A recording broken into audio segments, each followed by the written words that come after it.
Well, happy already fourth Sunday of Easter to all of you guys. It's amazing to me. It's been amazing to me as well in the last couple years.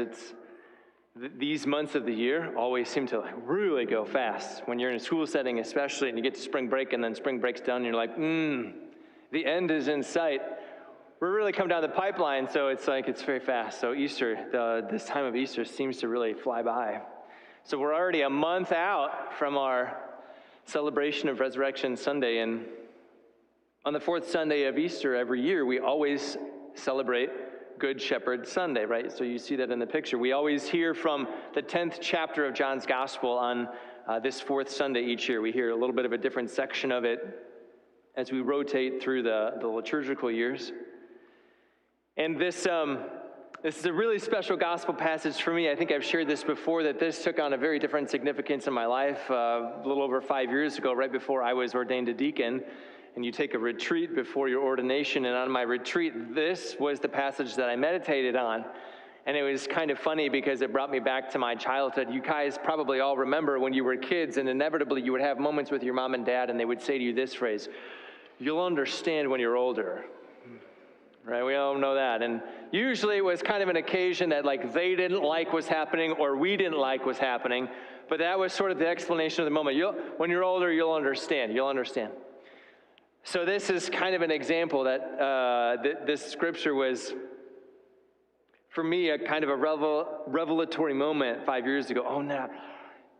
Even God's word kind of has this power for us. It's kind of opened up onto us sometimes because the circumstances of our life change, or the events of our lives cause us to kind of be in a new position or have a new blessing or a new insight. And so I love, right, for that simple reason alone, I love this gospel passage.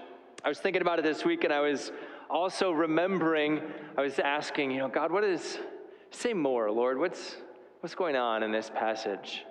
How do you want to bless your people? And it brought me to a science lesson that I learned a couple years ago. I think Ian will know this one well because he and I spend time together out at the school. And it has to do with actually a scientist by the name of Robert Payne. Okay, this man was doing a lot of science back in the mid-1960s. He was an ecologist. And what he was doing at the time, he was studying marine ecosystems off of the Pacific Northwest, off of the coast, right, I don't know if he was in Oregon or wherever he was, Washington State. Or at any rate, he was taking a look at this specific area of coastline and a small animal in that coastline, and some random species of starfish. And so they were looking at the effect that the environment had on, the starfish population and what kind of effect it had on its environment. And so they did an experiment. And in order to do this experiment, they simply removed this one species of starfish from the entire ecosystem of this sort of area of coastline, and then watched what happened next. And what Robert Payne found was really extraordinary, because as it turns out, this random individual species of starfish, when you remove it from its environment, the entire ecosystem was drastically altered and changed in a way that they couldn't have expected, in terms of what kind of marine plant life was there, what sort of little krill and phytoplankton were around, how many fish and other little starfish species were around. Everything shifted order. Lots of things, lots of processes were upset simply by the removal of one random species of starfish, right? Which isn't exactly at the bottom of the food chain or at the top of the food chain. It doesn't, it was a surprise to him, and he developed this term called keystone species in order to describe this phenomenon, and it has since sort of guided some of the world of ecology. Keystone species. If you go into any ecosystem on Earth, you will find these types of species. They are one species in an ecosystem upon which all of the other species depend for its balance, in such manner that if you simply remove that one species, the entire ecosystem drastically changes.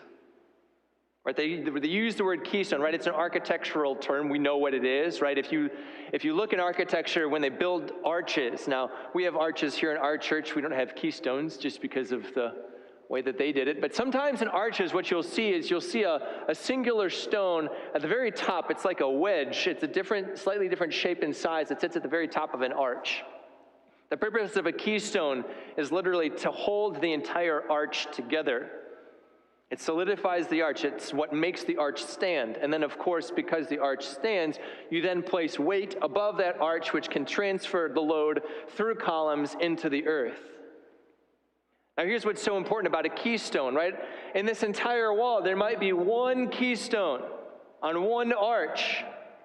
But if you simply remove that small wedged piece of stone, the entire arch fails. And when the entire arch fails, everything above the arch fails, and the entire structure falls to the earth.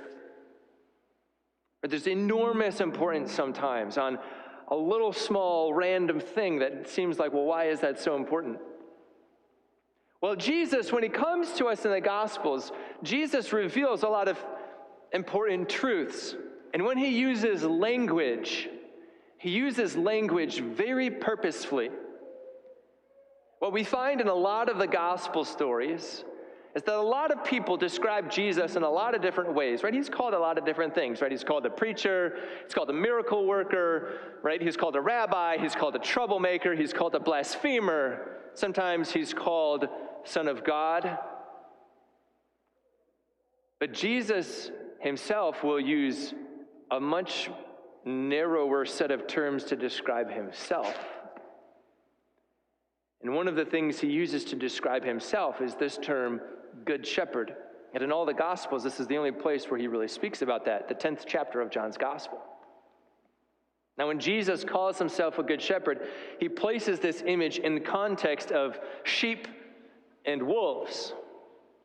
Now, what you may not know, that in the natural created order, wolves are a keystone species. Wolves are one species that has a drastic effect on the entire ecosystem that surrounds them. One of the reasons that wolves are a keystone species is they're called an apex predator. Okay, an apex predator is at the top, right? At the top of their food chain in their environment. Stay with me. We're going to go somewhere with this, I promise. Okay? If you simply remove the top predator from an ecosystem, everything else like a pyramid, all the way down, totally changes. This was no more apparent than actually, I believe it was in the mid-90s or early 90s when wolves were reintroduced to Rocky Mountain National Park in Colorado. They had at one time been present to that ecosystem, but for about 100 years had left. I'm not sure if they were hunted or trapped or whatever it was.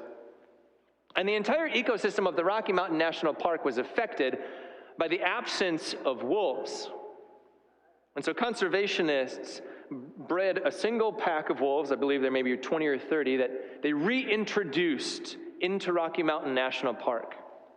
And what they found was the entire ecosystem of millions of acres of land were changed by one pack of wolves. Because you see, here's what happened.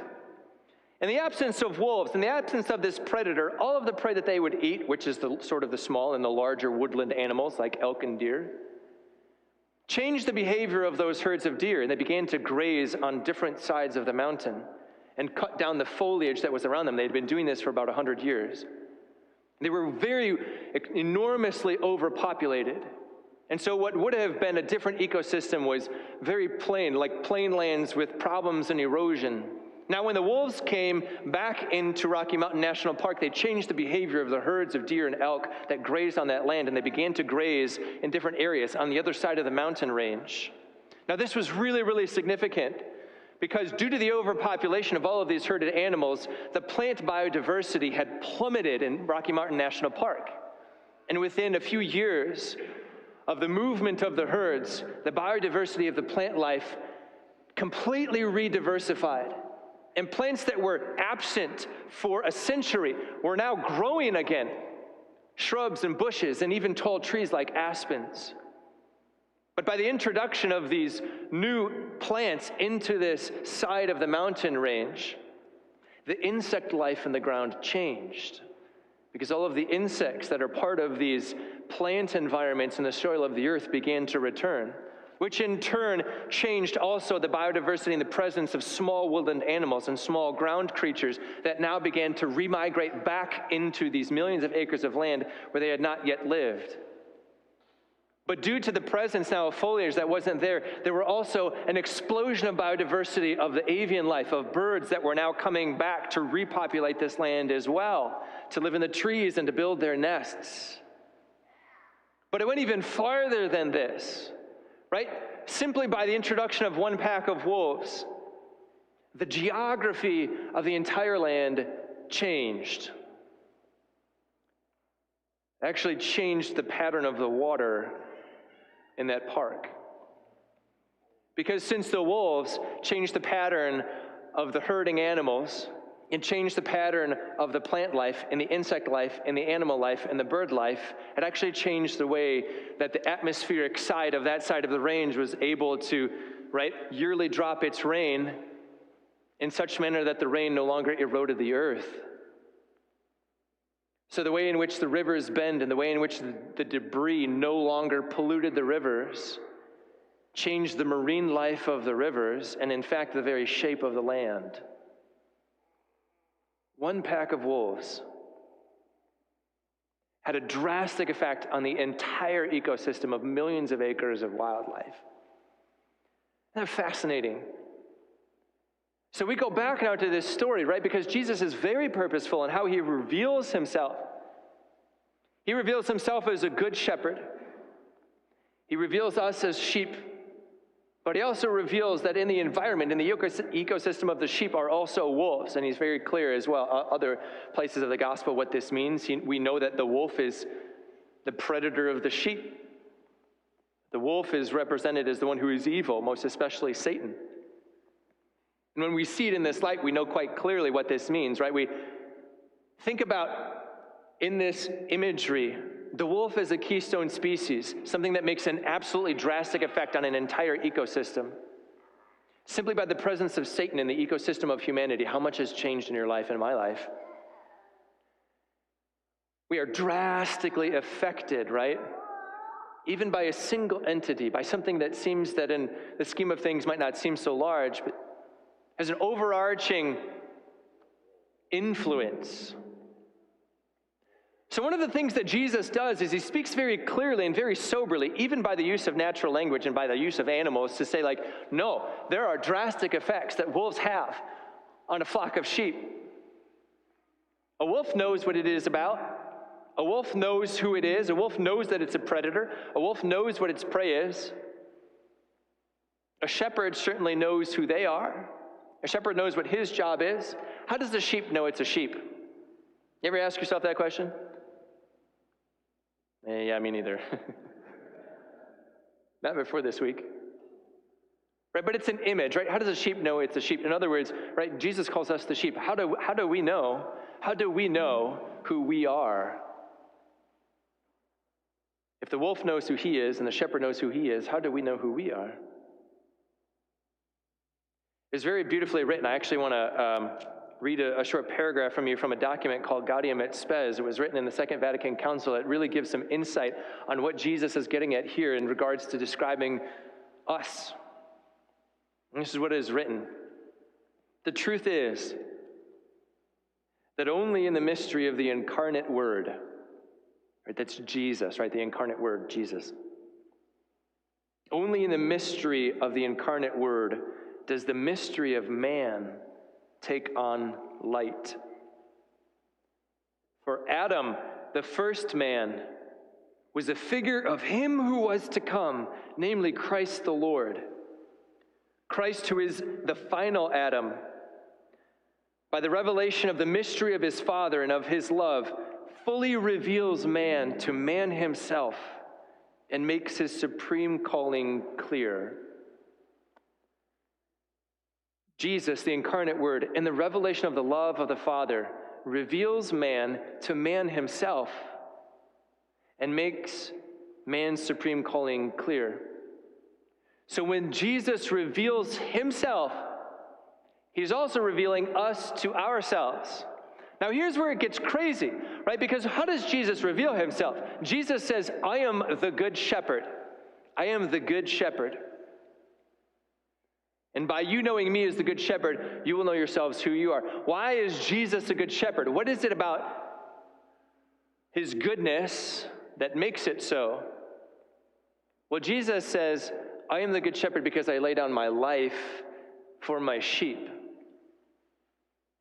We cannot know Jesus as a good shepherd unless his goodness is manifest to us. And he says that his goodness is manifest to us because he lays his life down. Why would a shepherd sacrifice its life for its flock? He says it. Because there is a wolf in the ecosystem. That's what separates me as a good shepherd from someone else who is just hired and who doesn't care about the sheep. I'm a good shepherd because I know the wolf is present and I protect my sheep from the wolf. If there was no wolf in your ecosystem, how would you know that God is a good shepherd? Okay, there's something really important that's going on here. Jesus reveals us to ourselves. And he shows us the supreme dignity of our calling by revealing himself as good. And when he reveals himself as good, he's also revealing to us something true and serious about the ecosystem of our lives.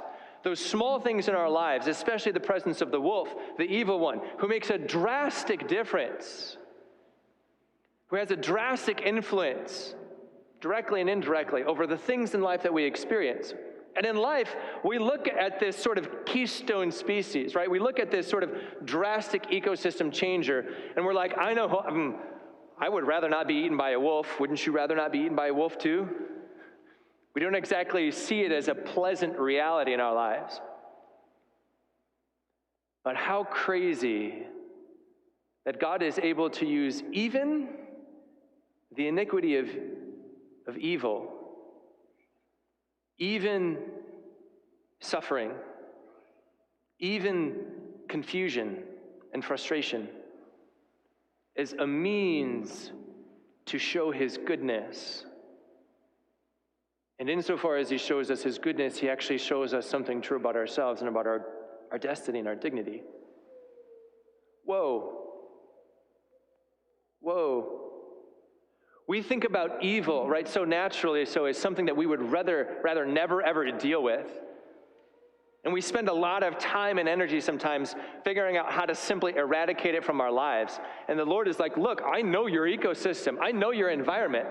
We don't always have control over the fact that the wolf is present.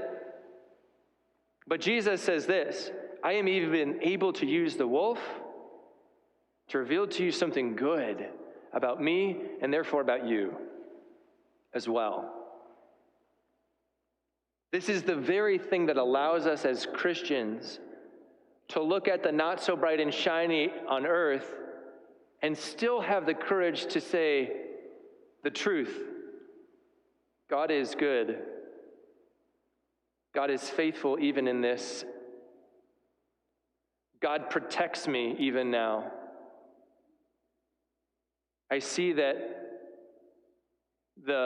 the keystone, the apex predator, actually doesn't fully have control over me because there's one even more powerful than he. Who else besides a Christian in the whole world would be able to look at all of the bad stuff and be able to derive something good from it? The world can't do that. There is no answer for those things in the world. They all in the world ultimately end up in some sort of frustration and nothingness and darkness, but not for the Christian.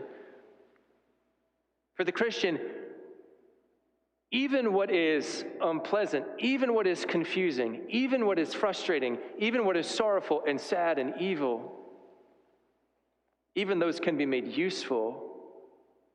Even those can be a revelation in the end of God's goodness, of his protection, of his providence for us. And isn't it how crazy that the very story of nature speaks the same words as the gospel?